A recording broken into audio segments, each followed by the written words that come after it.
Salut les machines et bienvenue dans cette nouvelle vidéo, une vidéo un peu spéciale parce que vous me l'avez demandé et redemandé, et cette fois-ci je vais vous tourner un entraînement spécial pour le dos. Donc c'est mon entraînement à moi qui me permet de justement, pour mon objectif, d'aller chercher un gros dos. Donc j'ai hâte de vous montrer ça. Donc n'hésitez pas à liker, commenter et à partager cette vidéo en masse, à faire ce programme et à me taguer dans vos réseaux pour que j'aille voir aussi si vous exécutez ça comme il faut. Allez, c'est parti, on y va.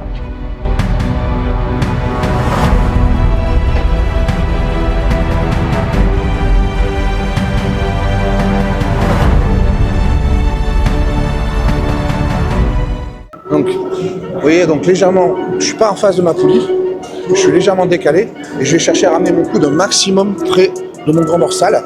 Pas besoin d'aller derrière parce qu'après c'est votre arrière d'épaule et votre biceps qui va forcer. Là, je suis en tension dès le départ. Dès le début de mon mouvement, vous voyez, je suis relâché, ma main est relâchée, mon dos est déjà sous tension, c'est important. Et là, hop, je vais. Là, il n'y a pas beaucoup, je vais m'échauffer et on va monter au fur et à mesure.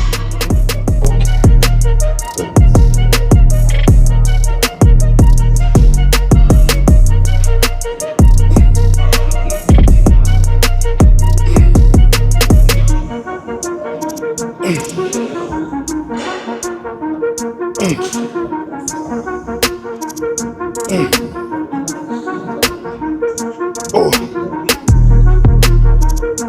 Oh. Oh. Ok. Si vous vous demandez pourquoi j'utilise ça, c'est super simple. Là, déjà, travailler de manière unilatérale permettra d'optimiser le recrutement pour avoir une meilleure extension sur un meilleur étirement sur votre grand dorsal et donc de travailler de manière optimale.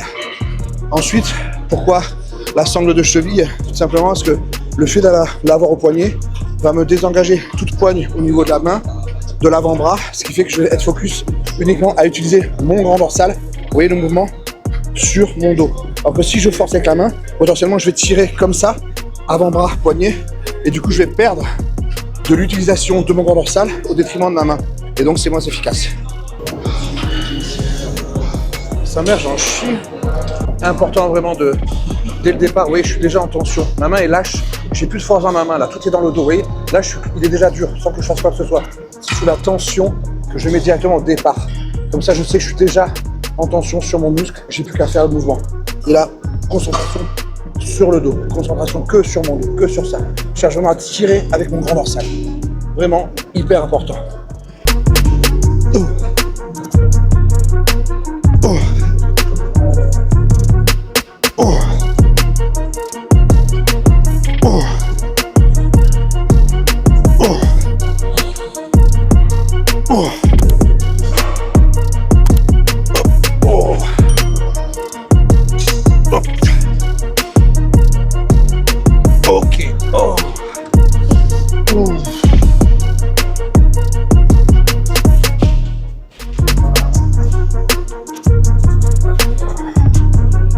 Premier exo, vraiment, vous avez eu la congestion, important, j'amène du sang.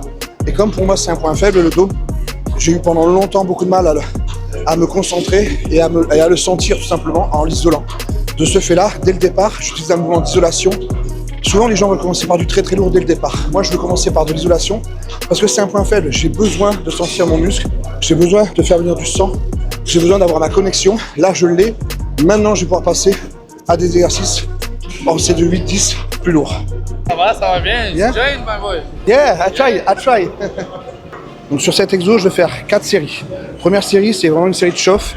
Je vais monter petit à petit jusqu'à mon poids maximal pour me préchauffer. Et ensuite, je fais 3 séries. Un top set, 2 back off set. C'est-à-dire qu'en gros, un top set qui va être entre 6 et 8 répétitions avec un poids qui me permet d'aller chercher 6 à 8 répétitions. Ensuite, je prends une 45 à 2 minutes de repos. En gros, dès que mon souffle va mieux, j'y retourne. Et ensuite, sur les 2 back off sets, je vais retirer 20 à 25% de charge par rapport à la série que j'avais avant à 6-8 reps, donc par rapport à mon top set. Et je vais faire un back off set entre 12 et 15 répétitions. Et après, je passe à notre exercice. Tout à l'heure, vous m'avez vu utiliser la sangle pour faire le dos. Et une autre sangle que je vous conseille d'acheter.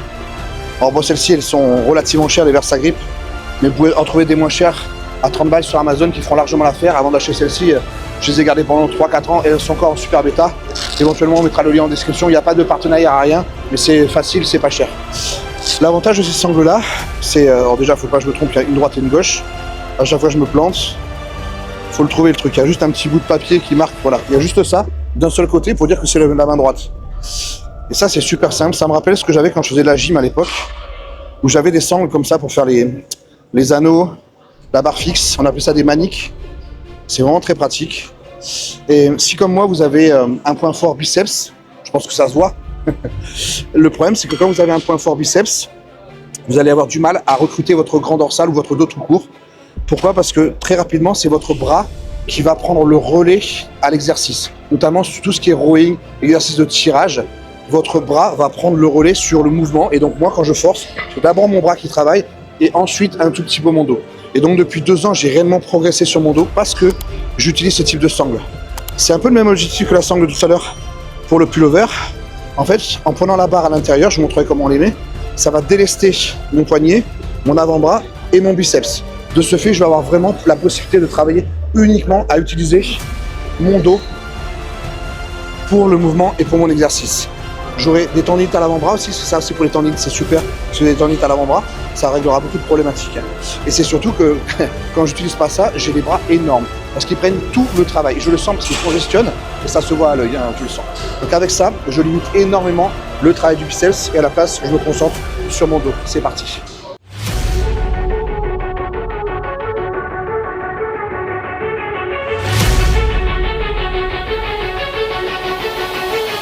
C'est une chauffe terminée. Et puis on va commencer à mettre du lourd. C'est parti. Top 7, 8, 10 reps. Focus. Ok. Hop. Hop. Hop.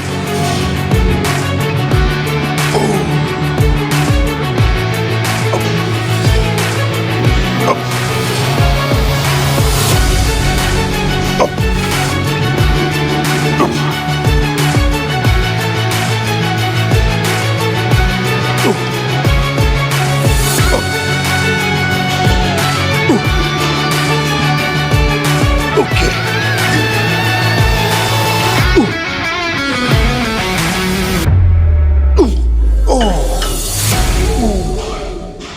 Alors ces sangles-là, beaucoup qui les achètent se trompent sur la manière de les porter. Je vous montre la logique, souvent quand on va pouvoir les mettre, on va les utiliser comme ça, regardez. Vous allez voir les passer comme ça, comme ça, les gens vont faire ça et ça. Vous pensez comme ça, sauf que là, ça visse toujours. Non, le but c'est vous enrouler à l'intérieur, la bande dure, vous la passez dessous, et là, il va passer derrière, juste ici. Donc là, vous voyez, ça ne bouge plus. Alors ça, c'est très pratique. Et malgré tout, regardez, j'ai quand même mes bras qui congestionnent, parce que mine de rien, ça ne les a pas empêchés d'être isolés à 100%, mais ça fait gagner énormément d'optimisation sur votre dos. Hop.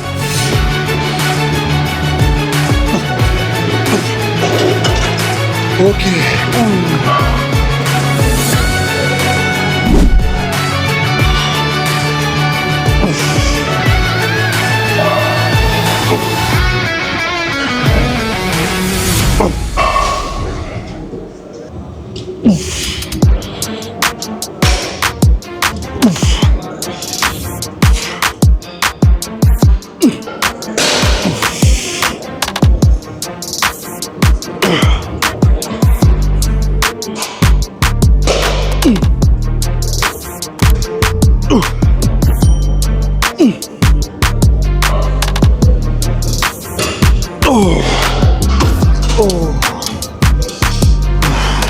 J'en ai fini avec cet exo là.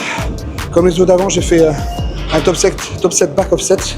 Donc la première 8-10, les deux autres 12-15. On s'adapte la charge en fonction. J'aime beaucoup celui-là. Unilatéral encore une fois. Vous l'aurez compris, le but c'est d'aller chercher la phase excentrique et concentrique à son optimal. Et en unilatéral, on peut le faire. Je sais que certains vont peut-être me marquer en commentaire. Ouais, mais Jérôme, pourquoi tu fais pas de soulevé de terre, choses comme ça, etc. et tout. N'oubliez pas, j'ai une hernie cervicale et une hernie discale. Et qu'il n'y a pas longtemps, j'avais une sciatique paralysante dans la jambe droite. Donc pour le dos, je dois faire très attention à ce que je fais. Et donc tout ce qui est rowing, enfin, soulevé de terre, rowing buste penché, etc., tirage comme ça, pour moi c'est fini parce que je risque plus de dire adieu la carrière ou adieu la muscu. Donc on travaille intelligemment et on aura des résultats quand même.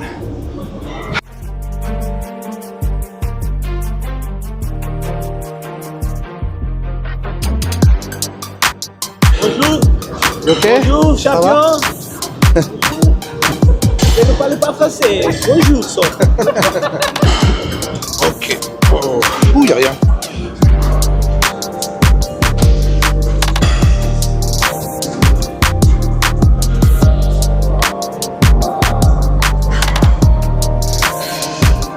Une série de chauffe.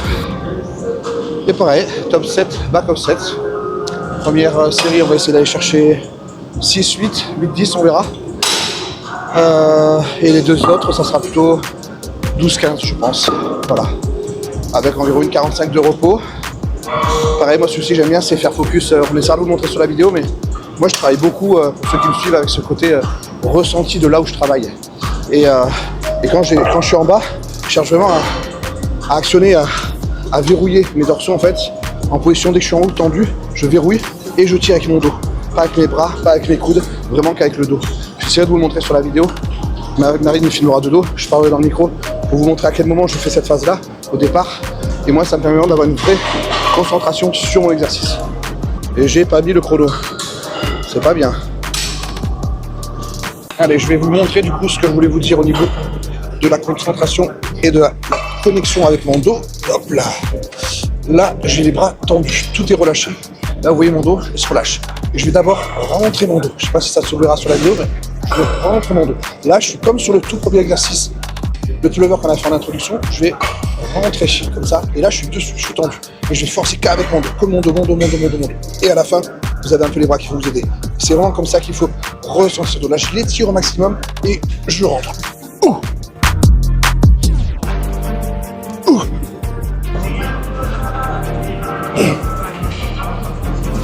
Ouh.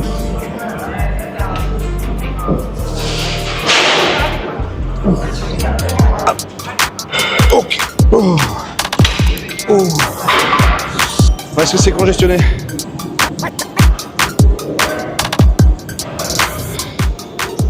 Ça congestionne? Bon. Objectif 2025, on va essayer d'aller chercher un gros dos. Parce que la face avant pour les juges elle était très bien.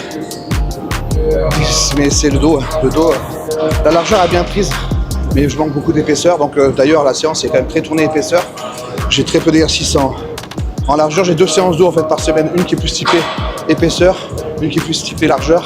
Celle-ci c'est celle qui est plus typée épaisseur. Celle que je vais vous montrer, c'est la plus importante pour moi par rapport à ce que je vais aller chercher pour les compétitions.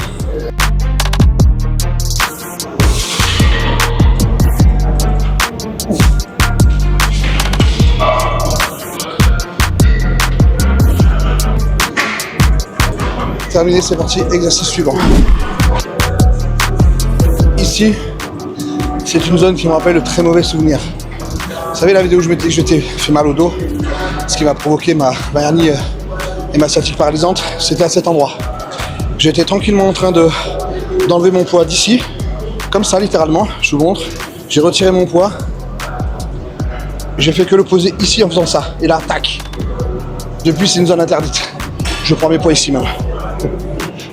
Un peu superstitieux quand même. Je vais écraser le micro entre mes pecs, on va le retirer. C'est le seul exo que je peux faire qui se rapproche plus ou moins assez dans tout ce qui est rowing buste penché. Mais au moins je suis en protection pour mon dos. Allez, on va s'échauffer. Bon.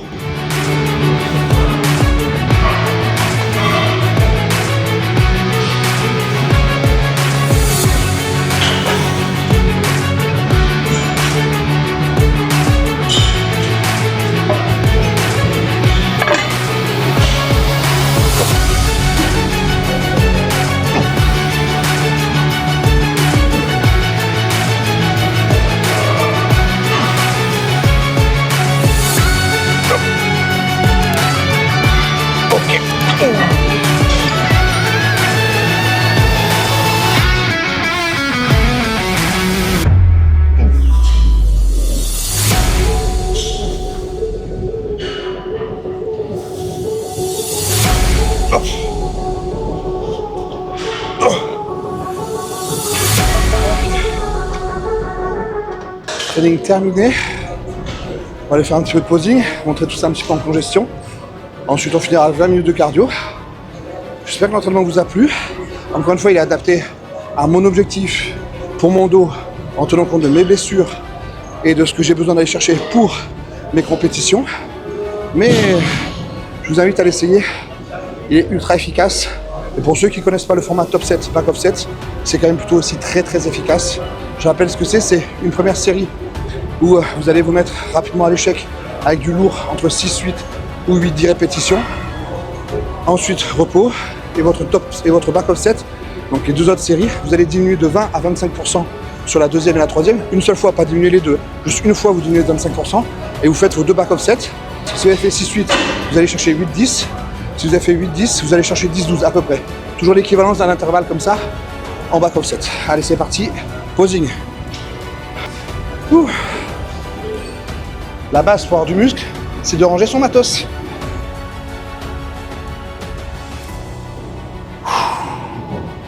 Ok. Back pose en salle de posing. Ou là-bas, là-bas.